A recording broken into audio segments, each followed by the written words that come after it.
ఈ దేహము ఎవరి వలన అనుగ్రహింపబడింది? దేవుని వలన అనుగ్రహింపబడింది.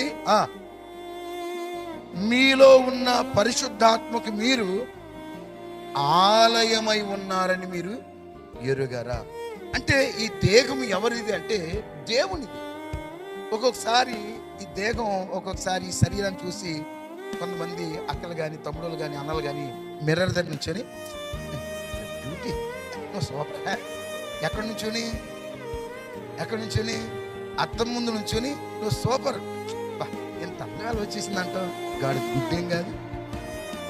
అంటే ఈ దేహం నువ్వు నల్లగా ఉన్నా, తెల్లగా ఉన్నా, పొట్టిగా ఉన్నా, పొడుగ్గా ఉన్నా, ఎలాగున్నా ఈ దేహం దేవుని వలన అనుగ్రహింపబడింది. చాలాసార్లు ఏమంటారంటే ఒకరు వచ్చి నేను హీరోయిన్లో ఉన్నానా అంటారు. కొంతమంది నేను హీరోలో ఉన్నానా. నువ్వు ఆడికిలాగా ఎందుకుంటావు? ఉంటే మీ అమ్మలాగా ఉంటావు, మీ నాన్నలాగా ఉంటావు, అంతే కదా.